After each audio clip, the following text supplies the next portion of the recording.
Splorin! Dateline, Sunday, October 9th, 2022. The time is not quite 2 p.m. as we walk into the 5th Street Arcade here in Cleveland, Ohio. We being, of course, one Mr. Adam the Woo and myself, your uncle, Splorin Ryan. One last day in Cleveland before heading back to Orlando, so we're, checking out the sights of my old hometown. We've got the 5th Street Arcade here, not quite as elaborate as the Cleveland Arcade across the street, but pretty impressive nonetheless. Mike the Hatter right across. Mike has been around since 1937. I am well aware of the name of this particular store, though this is the first time I've actually been in here. You see, Mike the Hatter also has the storefront across from, well, Mike the Hatter. Jack Skellington hanging out in the T-Lab, which is not open today because it's Sunday. Like there's actually two jewelers across from each other, Victoria Jewelers and DeWitt's Jewelry Arcade Loan Company over here. Right there is Bobby C's Classic Barbershop, and when you say classic, you don't get much more classic than that. Here is Bobby's Parlor. Step back in time to be a step above the rest. Looks like they got some jewelry for sale over here, and I don't know if that's supposed to be Bobby or not, but this young and dapper gentleman that looks kind of like Clark Kent, his vest says 1949. Little cut through here, coming in the middle of the building, goes to the kebab house. We have Bites over here with plenty of jars of Hellman's mayonnaise across from Addie's Diner. And as we go down to the rest of the arcade, I see things like Colonial Coin, Jem's Boutique, I don't know what this was, Russell Trousseau, and this rather fancy alcove. But what's up here, you ask?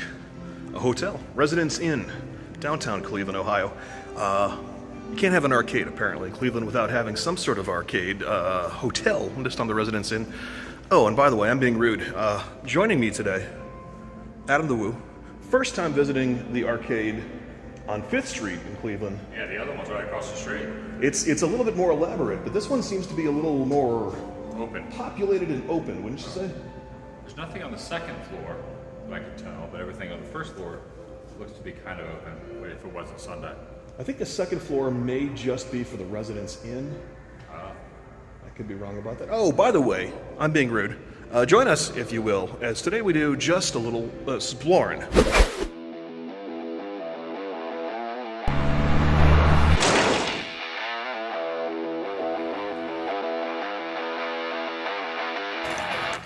Leaving the 5th Street Arcade, Colonial Arcade, in the shadow of Tower City.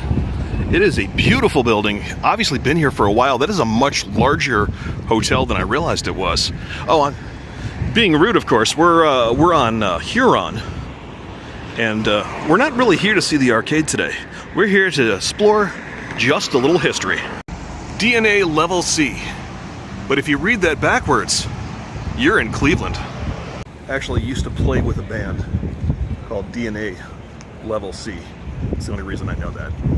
Adam just pointed out, this is kind of funny. This building right here on the corner of Prospect looks like the Ghostbusters firehouse. Lived here for so long and I've never caught that before. Look at that. Christmas story. Nice, and Bowie. And Bowie. I'm not sure where Bowie comes in on Cleveland, but You had these glasses I on have this those side. glasses. I absolutely had them yesterday. I've got them. Right here is sort of a cross between Ralphie from The Christmas Story and Sally Jesse Raphael.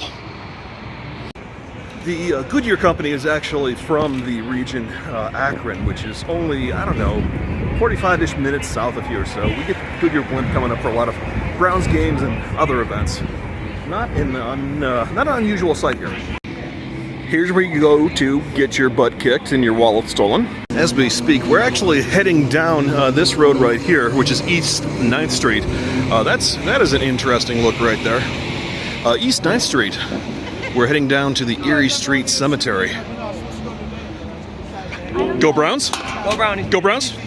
We have another corner building over here. It seems to be very popular here on Prospect. You got the corner building there, and then if you walk just over here, we have yet another corner building right here. I'm not really sure if there's a reason that there's two of them, but I have to think it's kind of unusual to have two on one street so close to each other. Thirsty Parrot right there, it's a Caribbean cantina. This has been around since the 80s. Very popular hangout spot when I still lived here in Cleveland. Little busy inside there today, I'm sure, thanks to the Browns game. If we were to stay here until the game let out and the Browns were to lose, I would not want to stand there. Back outside of Progressive Field, Jacobs Field, as I will always know it. Adam just noticed you got some letters here. We didn't catch this while we were here the other day. I'm trying to figure out what they say. Who's on first? A fantastic question they've been spending decades trying to answer. We'd come by here a couple days ago before the game, and I mentioned that I wanted to get over here to Erie Street Cemetery, do a little filming for you. Very, very historic cemetery. Probably our second most famous here in Cleveland. But this one is the older of the two, the other one being Lakeview Cemetery. Unfortunately, we're not going to have time to get over there today, but I'm very excited to finally get over here to Erie Street Cemetery. Right off the bat, you see this amazing Gothic gateway into the cemetery. Very ornate, very old. This has been here since the early 1800s. And the moment you step inside, you can see obviously, but you can feel the history of literally centuries. Here is the Ohio historical marker for the Erie Street Cemetery. I'm not going to go through the entire thing, but long story short, the city's first cemetery closed down, and the city got together and they purchased this particular plot of land for $1 for a total of 8 acres of land, dedicated it as the Erie Street Cemetery. Over the years, the people who were heirs to some of the people who had originally owned the plot tried to sue to get the property back. Did not work. At one point, the cemetery sort of went into disrepair, but in 1939, a group of concerned citizens came back in here. They erected the fencing that you see, the stone fence all around the park, and kind of cleaned things up, and it has been quite the focal point of Cleveland history ever since. As you can see, there are still, unfortunately, some tombstones that are left in a state of disrepair. Right over here, for instance, we got Frances Olivia Skinner, wife of Reverend Alexander Rogers, born in 1833, died in 1872. Next to her, there are some tombstones, obviously, that have seen better days. This is a rather elaborate one. You can see Lorenzo is the name, died 1827 at the age of 61 years old. Absolutely beautiful, beautiful marble work there on top. There are some shoes and some clothes over there, probably from some homeless folks in the area. But look over here at these tombstones. The dates have all been lost to history. I think we could all agree, though, that they are probably fairly old. The cemetery gatehouse at the front of the cemetery, just across from Progressive Field, this is a remnant of 1860, though it has been somewhat restored here over the last century. Now, on the far east side of Cleveland, there is a cemetery called Lakeview Cemetery. Much larger, one of the larger cemeteries, actually, on the East Coast, if not in the entire country. Probably a little bit more famous, due in great part to some of the internments over there. They have President Garfield, John D. Rockefeller, Elliot Ness, Alan Freed, several others. It's an older cemetery, but not to the degree that this particular one is. You're not going to see the same types of names over here that the entire world will know, but there are some definite historical names, especially as they relate to Cleveland. Here you can see it's a monument to unknown early settlers, originally buried in Cleveland's first cemetery, whose remains now rest in this lot. The reburial was in 1939. Over here you can see a couple more toppled tombstones. These are, unfortunately, not an uncommon sight. If I had to hazard a guess, I would guess that most of the internments here are old enough that family members have themselves passed on. And a lot of these, there probably aren't really a whole lot of loved ones left over even a couple generations down, to help take care of some of these tombstones. So the city does what they can, but a lot of these will topple, and unfortunately will probably stay toppled. Here we have some other folks who were moved from, in this case, the Ontario Street Cemetery to the Erie Street Cemetery. Looks like that happened in 1926. Generally, these are people whose names were known. You can see some of the names across here as we go. Now, if you've seen any of my cemetery videos before, you might know that I have a little bit of a rule. Generally, I try not to show the names on tombstones unless they are, of course, historical features and historical figures, I should say, who you probably know the names of already anyways. Otherwise, I try not to show the actual names on the tombstones for people who have died within the last century or so, just out of respect for their living family members. It's a little surreal. Just beyond the gates of the cemetery, you look up and you could actually see the Goodyear blimp going past, and it's kind of a little bit of a reminder. You got the modern mixed with the historical, which really is Cleveland in a nutshell.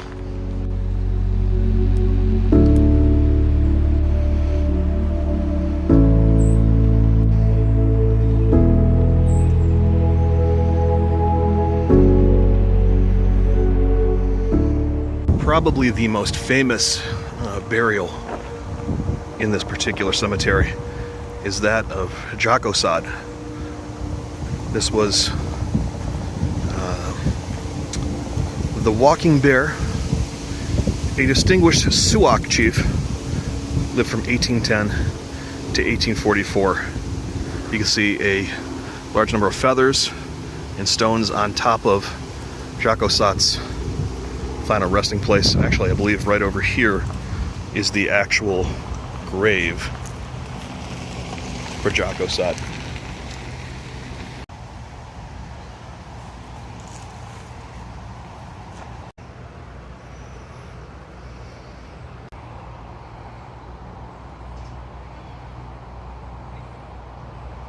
Look at this particular crypt. I don't even see a name on it at this point. It's definitely a bit older, but I can see a tree growing out of the crypt right through here. You can see the branch coming up. That is absolutely stunning. Actually, it looks like it's starting to cave in here a little bit. Hopefully the city or somebody will come in and do a little much needed repair on it.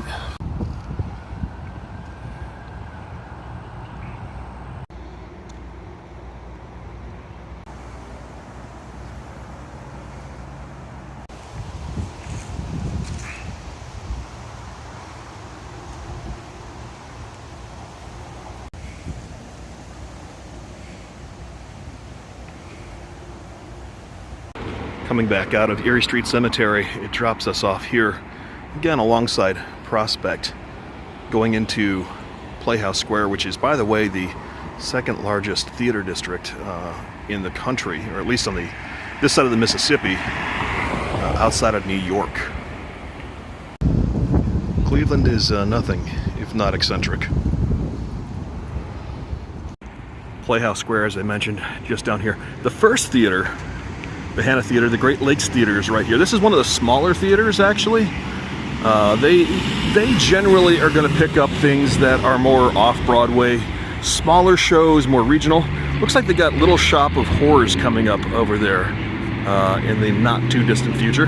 Probably one of Cleveland's most famous landmarks and most often photographed. This was not here until after I moved, but this is, I believe, either the world's largest chandelier or world's largest outdoor chandelier, something to that effect, which of course is again tied into Playhouse Square here.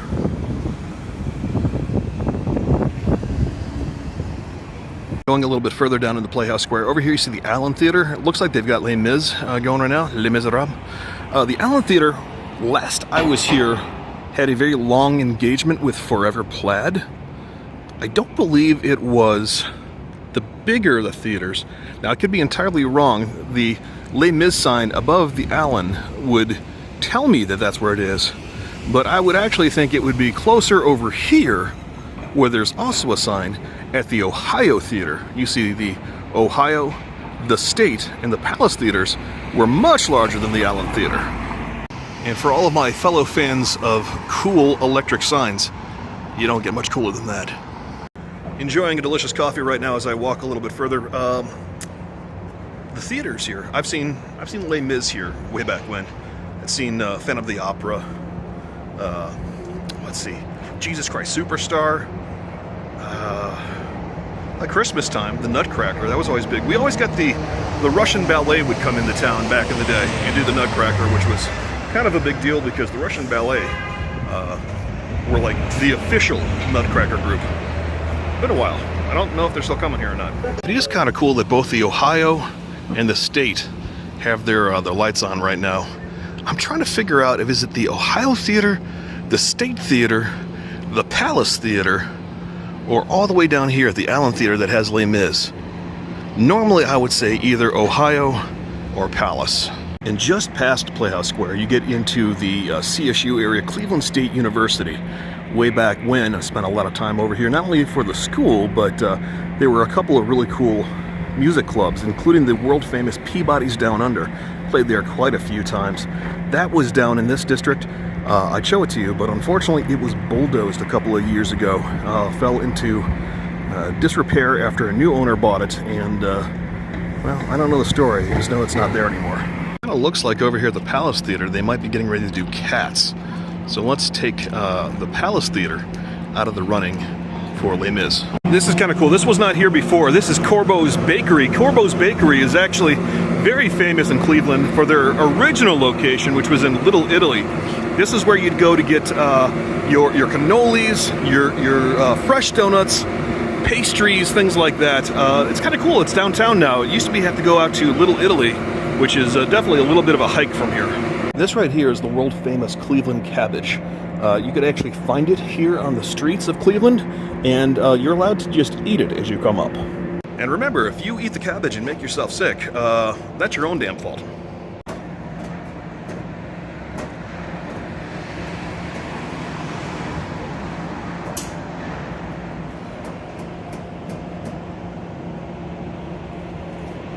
Adam pointed this out. It's funny, I did not know this was here, but the birthplace of rock and roll, I mean, I knew it was in Cleveland, but I didn't know it was right here. Birthplace of rock and roll, Cleveland. Disc jockey Alan Freed broadcast from the studios of WJW Radio, which was located on this site. Now, WJW is no longer radio. That is, I believe, Channel 8. The CBS or the Fox affiliate, they changed hands. I don't remember if it went from CBS to Fox or Fox to CBS, but it looks like this is the building where the phrase rock and roll came from.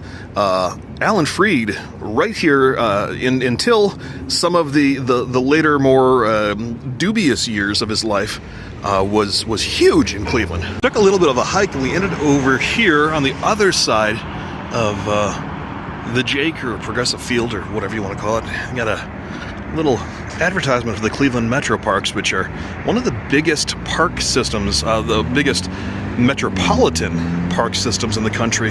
The Emerald Necklace, as it is often called. Kind of cool looking little blue elephants. I don't know if that is in regards to the elephants that we have at the Cleveland Metropolitan Zoo. Yes, apparently it is. Also over here, if you go across the street, is the Fire Museum. Got quite a few little exhibits, pieces of history from Cleveland's long history at the fire department.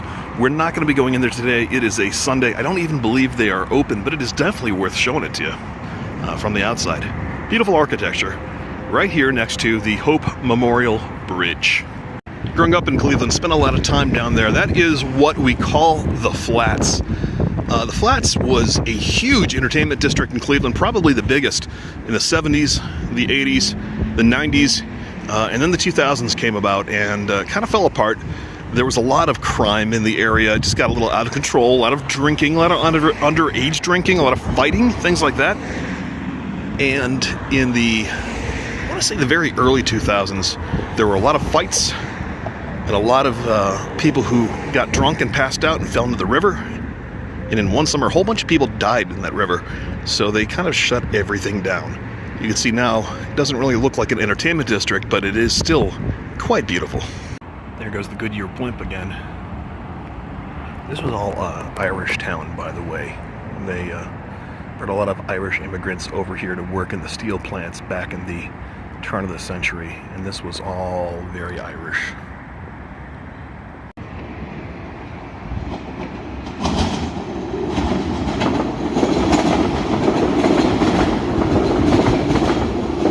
Now this area was no real stranger to crime.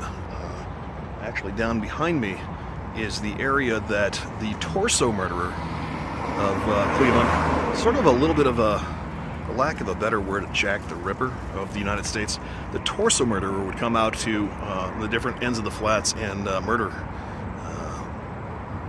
people, lots of different people, people who generally may not have been missed initially, and some other people too. But he would cut them up and leave pieces of them around. And actually, Elliot Ness, after he had helped put away Scarface, Al Capone, came out here to try to solve the torso murderer crimes, and unfortunately was never able to. And well, we know where he is now, over at Lakeview Cemetery. Great shot of downtown Cleveland. You can see the Terminal Tower, the Key 1 building with the blimp coming out from behind it. What used to be the BP building, now the Huntington building. Right down here, when I was a little bit younger, living in Cleveland, there was a nice outdoor concert venue. Tower City Amphitheater was down there. You used to see some of the, I'd say the larger mid-level bands would play there in the summer. You know, your Scorpions, your Alice Coopers, your Megadeths, Evanescence, Korn, groups like that would play out here. The amphitheater is gone. Everything about it is gone. I have no idea what they did with everything, but it's gone. There was also a venue right across the river here that was called Nautica, the Nautica stage, the Nautica Entertainment Pavilion. Groups that I saw over there, Iron Maiden, the Ramones, Soul Asylum, Seven Dust. Looks like that is gone as well. I cannot believe how much they've cleaned the flats out. One thing of note, however, at the bottom of this building, this right here would be the federal building. At the bottom of that is the headquarters right here of the Sherwin-Williams Paint Company. Now, it's for the reason that we've actually decided to come out here. I want to show this to you. This was actually Adam's idea to come out here, but while we're here, you see the statue right there on the bridge.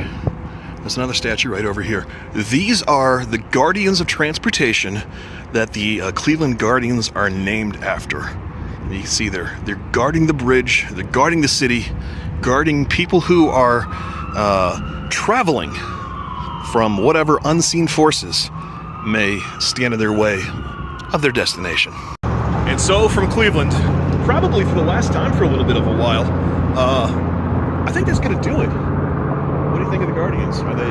Now, you know, I had heard the reason that the team got the name is because of the Guardians. I didn't know the Guardians. I mean, I knew it, but I had never seen it with my own eyes, that they are carved in the side of the bridge. They're guardians of the bridge and guardians of the city. They are the Guardians of Transportation officially, but yes, the Guardians of the City because you travel into the bridge. Hey, if you haven't done so already, you know, I sure would appreciate it if you reach down to where it says subscribe and poke it in the ribs. There's a bell that's next to it. I don't know if you knew this or not, but when you hit the bell, it will remind you every time that a new upload comes up. Does it still do that? I don't know, actually. I say it does, but I don't know. I haven't gotten a notification from you for a couple days now. I have my doubts. It means you just haven't rang my notification bell in a while. Do you have to continue ringing it, or is it just a one-time ring? I would think that if you continued to, you would unring it. Is there a difference in a ring and a Cleveland ding? Yes. One's an inside joke, and one is telling you that we'll see you next time when we do Just a Little Splorin'.